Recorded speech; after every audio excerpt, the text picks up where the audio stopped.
Imaginem só passar uma noite inteira sem fechar os olhos. Agora, pensem em 2 noites assim. 3 noites inteiras. Inevitavelmente, o corpo começa a desacelerar.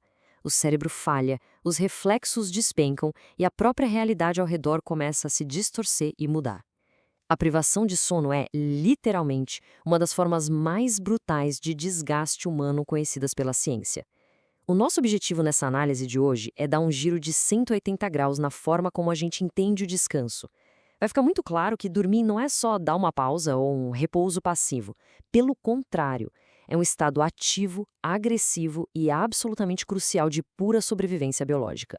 E é exatamente sobre isso que vamos falar nesta nossa análise profunda sobre o corpo sem dormir. Vamos explorar o que acontece com a fisiologia humana quando ela é levada aos seus limites absolutos. Pilotos de avião, médicos em plantões infinitos, exploradores solitários e até soldados em combate. Essa galera toda já bateu de frente com essa barreira invisível e perigosíssima. Juntando dados de estudos de ciências extremas, a gente vai entender, em tempo real, a degradação sistêmica impressionante que rola quando o organismo é privado da sua necessidade vital mais básica e urgente. Para a gente não se perder, o nosso roteiro de hoje é bem direto. Vamos passar pela sobrevivência biológica, as críticas primeiras 48 horas, o colapso cognitivo, a ruína física e, por fim, o limite da mente.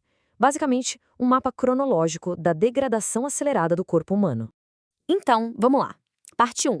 Sobrevivência biológica e o cérebro em manutenção. Bom, a gente precisa quebrar agora mesmo aquele mito cultural de que o cérebro simplesmente desliga de noite, sabe? A diferença na forma como o organismo opera é brutal. O cérebro adormecido está, na verdade, trabalhando a todo vapor numa manutenção vital. Ele organiza ativamente as memórias, regula hormônios essenciais, faz uma verdadeira faxina removendo toxinas perigosas e ainda sinaliza a recuperação dos músculos. É uma fábrica biológica a 1000 por hora. Mas repara só, depois de apenas 18 horas acordado, que é basicamente a rotina puxada de muita gente, a coisa muda de figura drasticamente. A tensão despenca de forma aguda, os reflexos pioram e a capacidade de julgamento lógico vai para o espaço. E o mais louco e assustador é constatar que com meras 18 horas de privação, o desempenho cerebral passa a se comportar de um jeito muito parecido com o de uma pessoa alcoolizada. É isso mesmo, uma intoxicação real, induzida só pela falta de reparo celular. Isso nos leva direto para a parte 2, as primeiras 48 horas, a descida cronológica. Sem essa manutenção diária rolando, o corpo começa uma queda livre. A linha do tempo desse caos orgânico e hormonal é impressionante. Como a gente viu, com 18 horas bate aquela letargia da intoxicação. Mas aí, avançando para a marca de 24 horas ininterruptas de vigília, o cortisol dá um pico alarmante. O corpo entra num estado de estresse contínuo e perigosíssimo. A concentração vacila e a coordenação motora falha feio. E o grande alarme de emergência toca mesmo nas 36 horas. É aí que começam os lapsos de memória reais, acompanhados de uma irritabilidade aguda e uma queda brusca na imunidade. O metabolismo vira uma anarquia completa.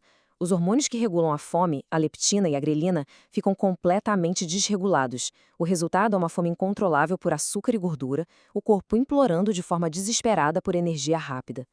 E então, depois de toda essa turbulência, a gente atinge a temida marca das 48 horas. É o exato momento em que o cérebro, totalmente sobrecarregado, decide que é a hora de ceder.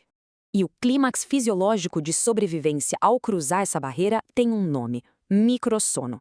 Como a própria definição já aponta, são pequenos e perigosos apagões involuntários, curtíssimos, que duram só frações de segundos.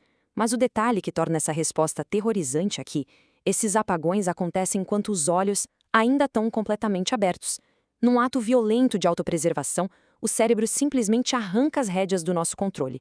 Manter-se consciente já não é mais uma questão de força de vontade. A biologia impõe os colapsos à força, operando totalmente sem o nosso consentimento.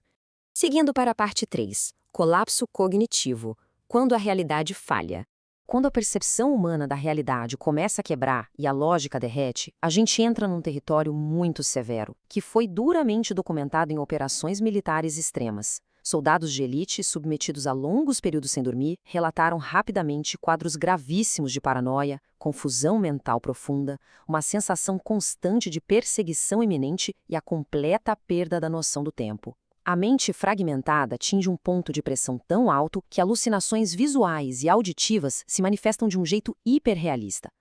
Sombras projetadas parecem se mover de verdade e sons que nem existem são captados como ameaças reais. Historicamente, essa extrema fragilidade mental chegou a ser instrumentalizada em conflitos. A privação do sono atua como uma ferramenta letal de exaustão psicológica pura. Sem o descanso, tarefas cognitivas que antes eram no piloto automático passam a exigir um esforço quase insuperável. Vamos para a parte 4. Ruína física. A decadência do organismo. A vigília forçada age como um ácido biológico invisível e altamente potente, destruindo a infraestrutura física de todo o corpo de maneira muito silenciosa.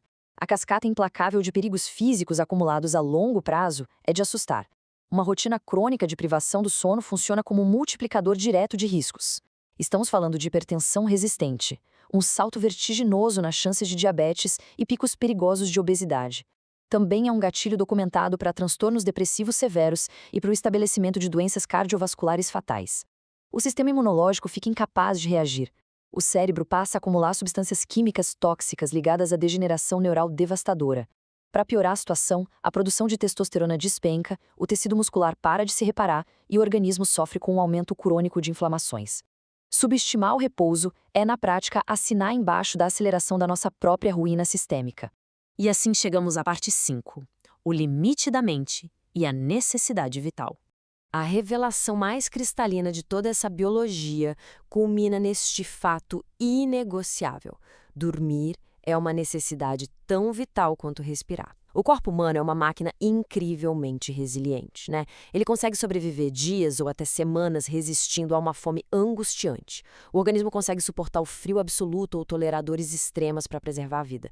Mas quando o assunto é o cérebro frente à falta de descanso, essa resiliência simplesmente não existe. Diante da privação do sono, o cérebro inevitavelmente se curva e quebra. Sem dormir, o próprio motor da consciência entra em colapso completo para forçar a preservação. O repouso não é opcional de jeito nenhum, é o imperativo biológico incontestável para garantir que o organismo continue existindo. Para encerrar essa nossa imersão profunda na biologia, deixo aqui uma provocação final para a gente pensar. Se o cérebro, na sua imensa urgência para garantir a sobrevivência orgânica, possui a capacidade fisiológica de forçar o próprio desligamento à revelia, até que ponto os seres humanos realmente detêm o controle de sua própria consciência? É uma reflexão que ecoa muito além da biologia, tocando ali nas fronteiras da nossa resistência e da nossa vontade. Entender o mecanismo impiedoso da fadiga extrema é entender como a humanidade continua a sobreviver aos seus próprios abismos, dia após dia. E às vezes, a atitude biológica mais poderosa a se tomar é também a mais simples, permitir que a máquina finalmente se desligue para poder viver.